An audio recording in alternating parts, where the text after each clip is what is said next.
यह बहुत ही प्राचीन कहानी है। एक ऋषि थे कौशिक, जो बाद में भारत में बहुत प्रसिद्ध हुए।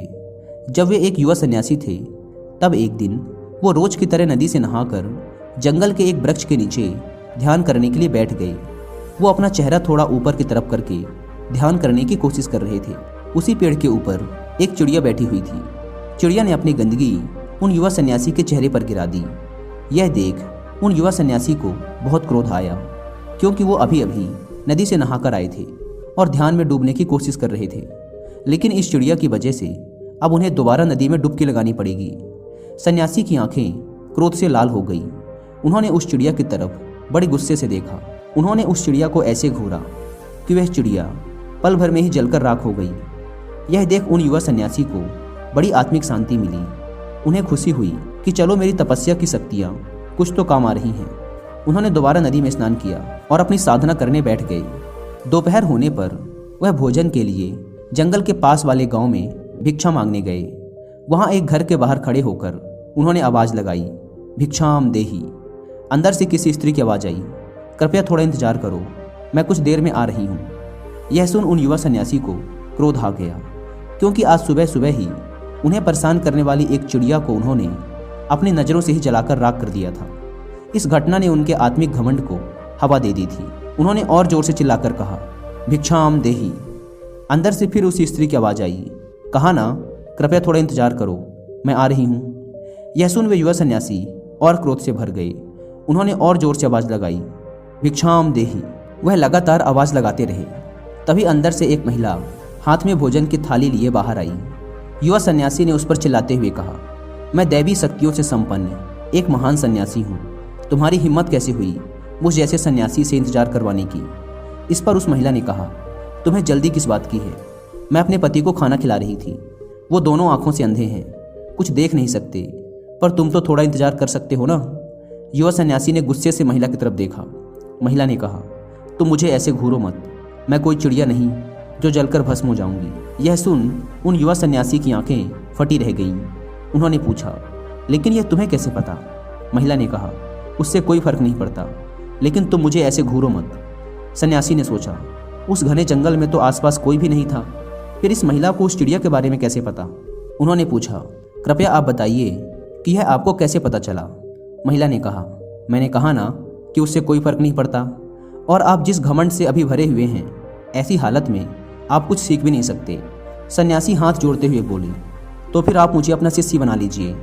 महिला ने कहा, मैं एक गृहिणी हूँ, मैं किसी को अपना शिष्य नहीं बनाती, लेकिन मैं आपको अपने गुरु का पता जरूर बता सकती हूँ, आप उनके शिष्य बन सकते हो। महिला ने उन युवा सन्यासी को अपने गुरु का पता बताया। उस पते के अनुसार वह युवा सन्यासी पास के ही एक नगर में पहुँच गए। फिर वह और अंदर जाते रहे। फिर थोड़ी देर में वो कसाई की गली में पहुँच गए। उन्होंने देखा चारों तरफ मांस के टुकड़े लटके हुए थे। उन्होंने सोचा, शायद मैं गले पते पर आ गया हूँ, लेकिन पता बिल्कुल सही था।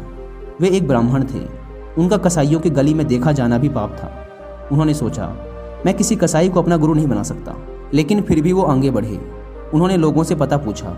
लोगों ने इशारे से बताया कि यह इंसान उस दुकान में रहता है। वे वहाँ गए। उन्होंने देखा वहाँ एक इंसान था, जिसके पूरे शरीर पर खून ही खून लगा हुआ था। उसके चारों तरफ मांस के टुकड़े टंगे हुए थे। वो बड़े ध्यान से मांस को काटने में लगा हुआ था। वे वहाँ खड़े खड़े सोचने लगे, मैं ब्राह्मण हूँ, एक कसाई भला मुझे क्या सिखाएगा? और फिर चाहे कुछ भी हो, मैं एक कसाई का शिष्य नहीं बन सकता। वो लौटकर जाने लगे। तभी उस इंसान ने उन्हें उनके नाम के साथ पुकारा। उसने कहा, महात्मा कौशिक, आपको उस स्त्री ने मेरे पास भेजा है ना? यह सुन वे युवा सन्यासी अवाक खड़े रह गए, क्योंकि उन्होंने अपना नाम अब तक किसी को बताया ही नहीं था। फिर यह इंसान उनका नाम कैसे जानता था? उसने कहा, आप थोड़ी देर इंतजार करिए, मैं अपना काम पूरा कर लूँ। वे सन्यासी वहीं खड़े रहे। उन्हें उस कसाई घर में घुटन हो रही थी। थोड़ी देर बाद उसने अपना काम खत्म कर उन युवा सन्यासी के पास आकर कहा, आप मेरे घर चलें, हम वहीं बैठकर बात करेंगे। वे दोनों घर आ गए। घर आकर उसने उन्हें बैठने को कहा और खुद जाकर स्नान कर साफ सुथरे कपड़े पहनकर बाहर आया। बाहर आकर उसने कहा, आप थोड़ी देर और इंतजार करें, तब तक मैं अपने बूढ़े माता पिता की सेवा करके आता हूँ। वो गया। उसने अपने बूढ़े माँ बाप की सेवा की, उन्हें खाना खिलाया और फिर वह आकर उन युवा सन्यासी के पास बैठ गया।